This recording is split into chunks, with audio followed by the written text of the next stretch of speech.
BYD really does have a winner with the Sea Lion 6. It broke a lot of barriers when they launched it last year, so much so that a lot of new rivals want to challenge this. One such rival is this.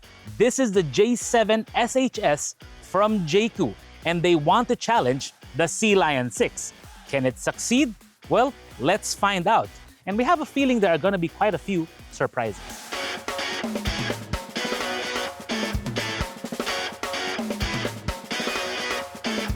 Hey everybody, Vince here from AutoIndustriya.com, and yes, we are doing a comparison between the Jaecoo J7 and the BYD Sea Lion 6, a matchup that is definitely going to be interesting. Now, full disclosure, this Comparo was requested by Omoda and Jaecoo, but I did give them some conditions. They can't change my opinion, and well, they provide both cars for us to really test and find out. So I'm going to give you the lowdown on what you can expect if you choose either the J7 or the BYD Sea Lion 6. And it seems the rain is not helping us out today. It really took the Sea Lion 6 to establish BYD as a credible player in the Philippine market. And what's not to like? The styling, very aerodynamic. This is an update of an already existing platform, an already existing model for BYD called the Song Plus, but they changed it to the Sea Lion 6 when they came with the update. So the front, it has a very aerodynamic look. The wheels, these are 19s, actually nice and big. It does have the fender flares there to, kind of protect the paint. And then we look over the side. This is clearly a larger vehicle compared to the J7. You can see also up top the panoramic glass roof with the roof rails over here. These seem very sturdy, can definitely mount stuff. The ground clearance, I think it's like 173 millimeters, which is actually quite good. But when we look over here in the back, this is something that's actually quite interesting because the way they do the full width LED looks very neat. BYD logo there. And really quite nice overall. But when we come back here in front, we can show you the difference with the J7. So instead of going for something more aerodynamic looking, they're going for a more boxy appeal. Because the way they do the front grille, it's very vertical with Jaecoo prominently spelled out there. The LED lights here and the LED headlights down there, all very neat to look at, especially at night. And even the color that they chose is actually quite good. Now, when we look at the size of the vehicles, clearly the BYD has an advantage in terms of length and in terms of actually width, more or less the same. But in the wheelbase, this one is a shorter wheelbase compared to the Sea Lion 6. So that makes a difference in terms of the space inside. But when it comes to the impression the vehicle gives, certainly better. Now, the wheels, these are also 19s and they're very aerodynamic in the look. Also has the fender, the black fenders over there to help protect the paint. You got the silver and black side mirrors. Black roof rails, also very much functional. And the sunroof up there, very, very neat. And then when we look at the ground clearance, it's actually quite a little bit more than the Sea Lion 6. I think it's like 175 or 174 overall in terms of ground clearance. What we do like are the door handles. The door handles are nice and flush. When we unlock the vehicle, those door handles pop out. You have charging doors and the fuel door, but the back also very neat. It reminds me of a very popular European SUV, which they are partners with over in China, but a very clean design with a black spoiler. Now, let's go back up front and we'll show you that these two are very different expressions of a compact crossover SUV. And it really depends on you which one you prefer, boxy or something like this, very aerodynamic looking. Both the J7 and the Sea Lion 6 are 5-seater crossover SUVs, so they're equal in that respect. Now, when it comes to cargo space, that's where it gets interesting because the Sea Lion 6, being a larger vehicle, does have a slight advantage. So the Sea Lion 6 has 35 inches by 38 inches in terms of the nominal cargo length and width, with a height of around 29. So you can already visualize what kind of stuff you can get into the back of the Sea Lion 6. The J7 is a little bit smaller. So the length, 33 inches, the width equal at 38, but the height is a little bit less at 27 inches. When you fold down the rear seats, you get the maximum length. In the J7, it's 57. In the Sea Lion 6, it's 62. So there is an advantage with the Sea Lion 6, but can the J7 make up for it with the interior? Let's find out.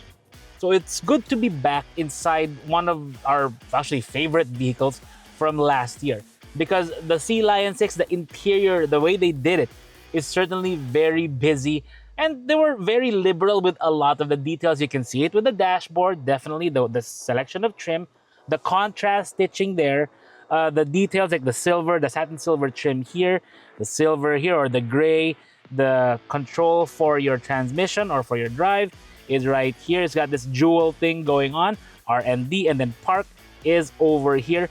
Quick access buttons here, and then the steering wheel, which has a BYD horn button. By the way, a lot of things we find about these cars, they tend to have a delayed horn. So let me press it now.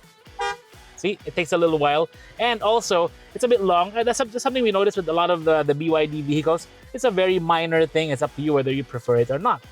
The screen in front of the driver is very nice. It's very clear, and it has all the displays that I would want in a drive. So you got your power meter, speed, your radio if you're using a radio, your total range and all that. I mean, right now the range is reading just over 1,000 kilometers on a nearly full tank, which is what you normally expect out of these vehicles.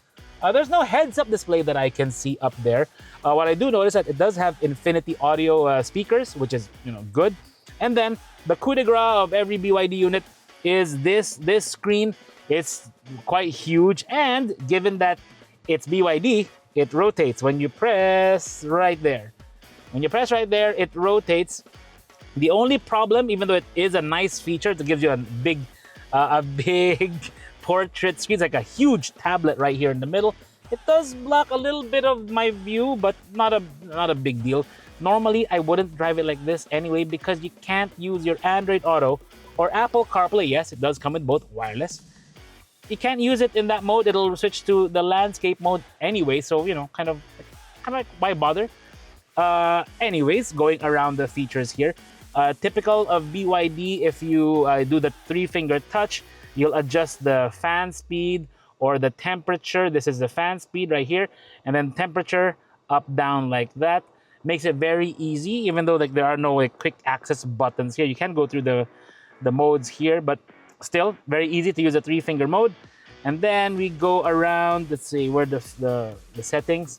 So here we can go through a lot of the features of the vehicle already. I mean, this one does have the voice command for the panoramic sunroof, but I'm not going to use that now. It's raining. The ADAS here is what's interesting, because you have here your intelligent cruise control, all your other assist functions here. Even though it does have quite a few, and they all do really work. I think the J7 does have a bit more, but other than that, not really a big deal there personally. Whether I use the ADAS, not so much. I tend to turn a lot of these features off. The AC vents, I like that it's up here, I mean down here. Very easy. You have 2 wireless chargers, so one on the left, one on the right. No matter which one you put it there, right now my phone is 100%. Don't really need that. Auto brake hold, 2 cup holders, center armrest here, very spacious.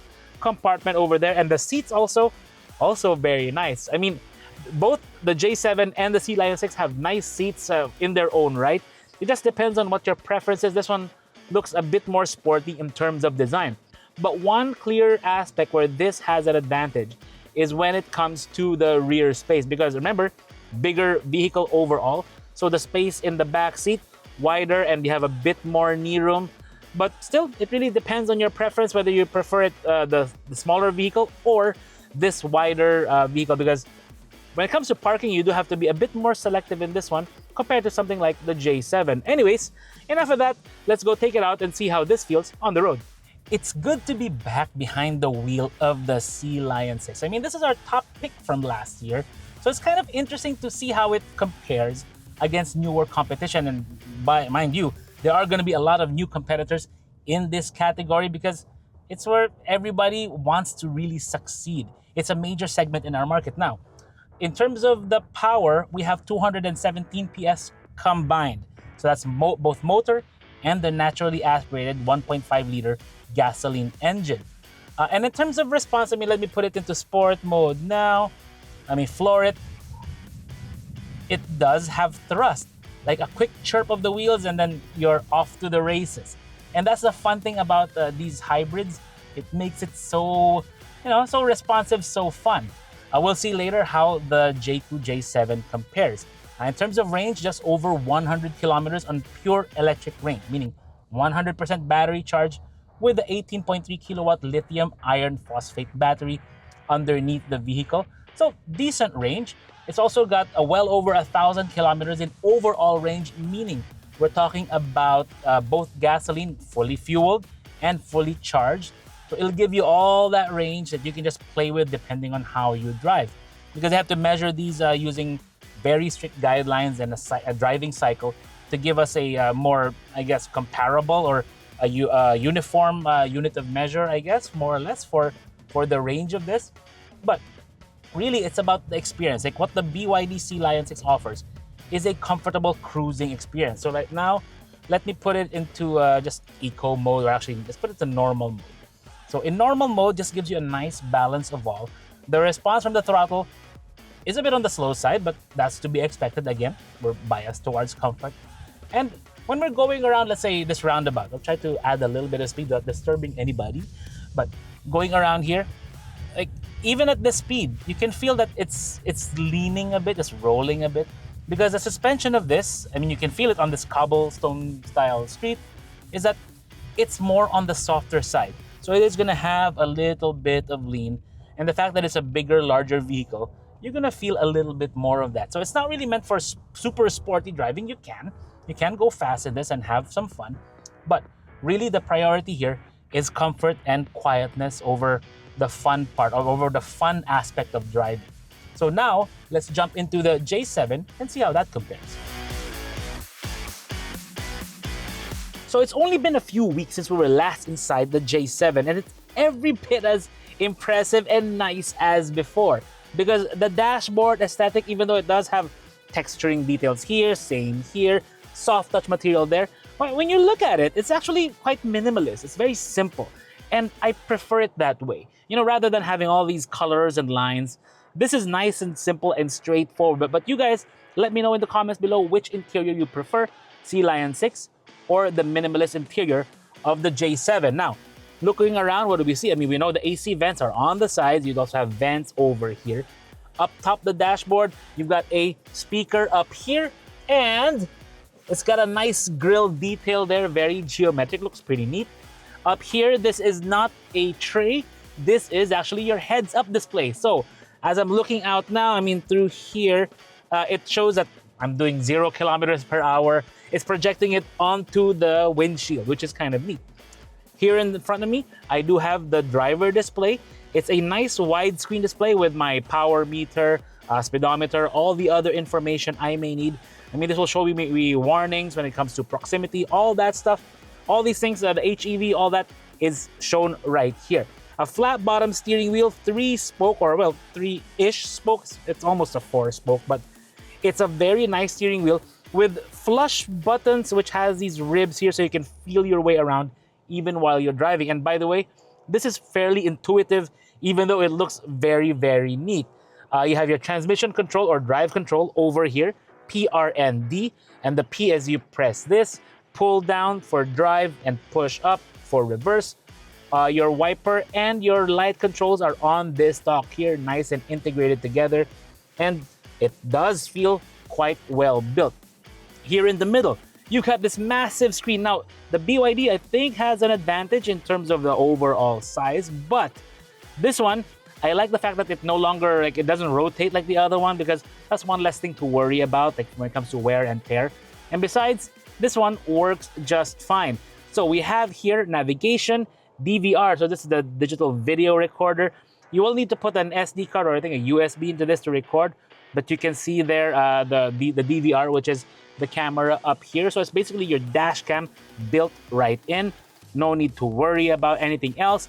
Your AVM, your 360 camera, is right here, and you can have all kinds of views that you want from the back, on the side. Well, it's kind of open right now, and yeah, you can see that I have my car and my awning over there. But what's great is that you have the top-down view. So if you're trying to get into a parking spot, You can place your car very precisely.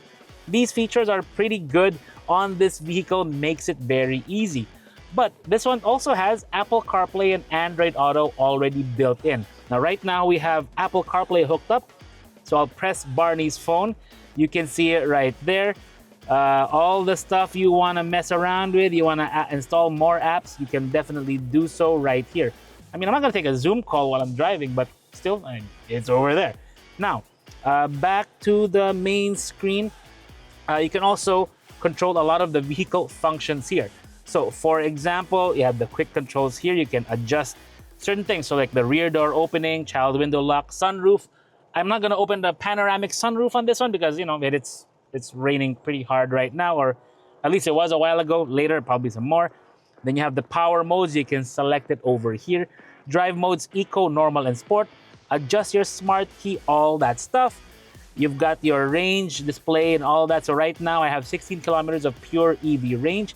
It goes up to well over 100. Actually, this vehicle has an advantage in range over the Sea Lion 6, ever so slightly.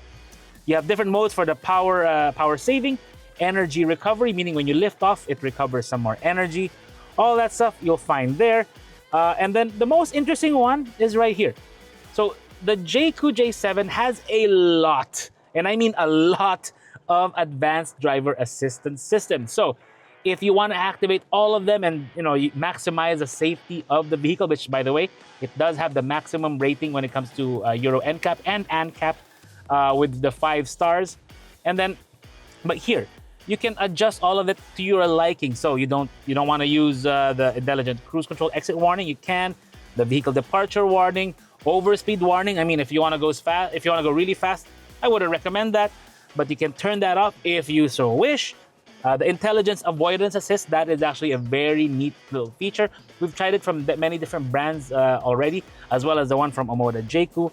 The forward collision warning, and then also the auto emergency braking. All these features are going to be useful and a clear advantage over the Sea Lion 6.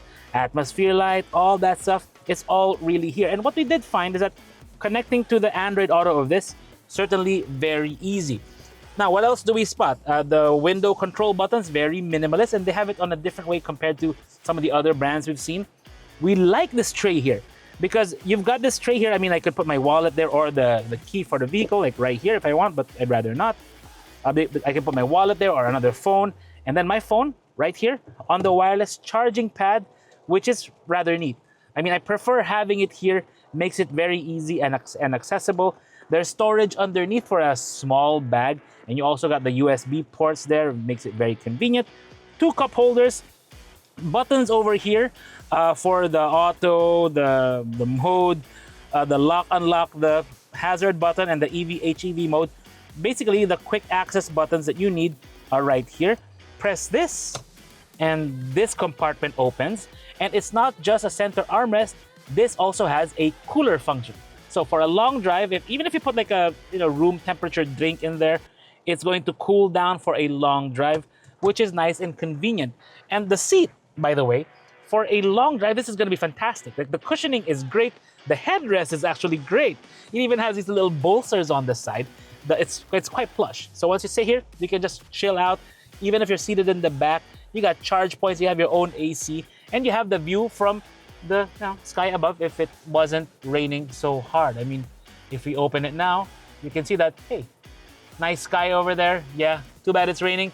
We'd rather stay dry compared to getting wet from all the rain. Anyways, enough of that. Let's take it out and have a little bit of fun with the J7. So we've shown you the difference between the Sea Lion 6 and the Jaecoo J7 in terms of size, the interior, the design, all those things. But where they really differ is, for one, the feel. Like, the feel of this vehicle when I'm driving it out now is that it feels more taut. Like, it feels more sporty in terms of the suspension and all that. So for example, if I go around the same roundabout, when I go around it, it feels more connected. Like, just going around this on a left turn, continuous left turn, there's less lean. It feels like it wants to go faster. And I wish I was on a mountain road somewhere where I can put the power of this as a test. And it really does have power. So for now, Let me look around. I'm not disturbing any golfers. You know, we're on a golf course, so if I floor it, whoa! The technology has already advanced. They've upgraded the motor and the engine. It's a turbo gasoline engine. It does run on the Miller cycle, which is the turbocharged kind of version of the Atkinson cycle.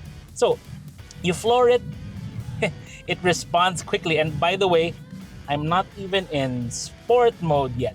I don't think I need to. It's got plenty of power already on tap, and the response is really quick. So let's go around this bend, power out again. It surges. It surges power. You don't have to add so much throttle pressure on it. And the braking here, coming to a brake for this hump, I mean, drops down speed like very, very easily and just rides over it very smoothly. It is sportier. It is a bit firmer on the suspension compared to the Sea Lion 6, but once you have people in here, it's gonna change. And once you go around the bends, you're really gonna enjoy this car. So now we come to the range. Now there is a version of the Sea Lion 6, the range claim, which was done by professional drivers here in the Philippines, which is actually quite high. And unless we have those same guys drive it, we can't really compare. So the only comparison we can go on is the NEDC. So in the NEDC, the Sea Lion 6 is claimed to be 1100. This one is at 1200 based on the same cycle. So there is the difference, which is unusual because both of these vehicles, they have the same battery size at 18.3 kilowatt hours. So very equal battery, but the technology has gone so that this one does have a bit more range overall. Another interesting fact is when it comes to charging. The Sea Lion 6 has a regular charging, which is perfectly fine if you're at home because the battery is only 18.3 kilowatts. But this one has fast charging. So if you have access to a fast charger at a dealership or at the mall, I mean, some of the malls now have faster chargers, you can easily charge up this J7 and enjoy a bit more of the pure EV range, which is going to be great if you're just cruising around town or like right now at a golf course. Let me do a 3-point turn now. This camera system makes it really, really easy. And it's not so intrusive when it comes to the proximity warnings. That's something that I really like. This one is just easy to drive. But like right now we're in hybrid mode, so it does have the engine running to charge everything up. Another thing I also noticed, and it's very subjective, is that there's a bit more noise from the Sea Lion 6 engine when you're charging at idle, or at least when the engine is running at idle compared to this one. And that was something that I found unusual. Even though I would have expected that a turbo engine would have been noisier, but no, the Sea Lion 6 does have a bit more noise when it's sitting there while we were doing our shoot. But when it comes to EV mode, they're all going to be equal, which is going to be great because once I put it into EV mode and then I have it, have the engine cut out and then I'm going through this golf course, I'm not going to disturb anyone. I mean, as we all know, golfers, they're not very fond of noise, and this one produces as little of it as possible when you're cruising around, just like a golf cart in electric mode.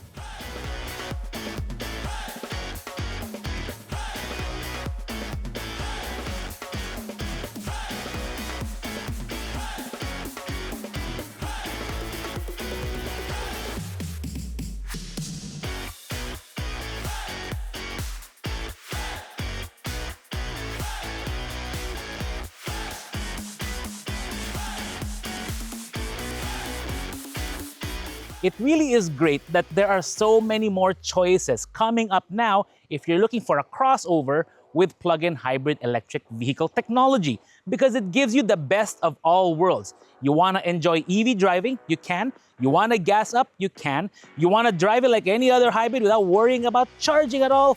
You definitely can, and you can load the whole family in there, no problem. That's the great thing about this body style, because it's so versatile for the whole family, for your barkada, and so much more. Now we come to the advantages. Well, the Sea Lion 6, it's a more aerodynamic style from an established manufacturer with a great warranty, 6 years and 8 years for the bumper-to-bumper and for the battery, respectively. But this one, it stretches it out a little bit more. The bumper-to-bumper warranty, 7 years, and same with the battery, 8 years. Which one would you pick? Well, it's really up to you. There are distinct advantages to both, It's just a matter of test driving one to find out which one is a good fit for you. This is Vince of Auto Industriya. Thank you for watching, and let's do some more driving because I have some great roads here in Batangas and really good lomi too.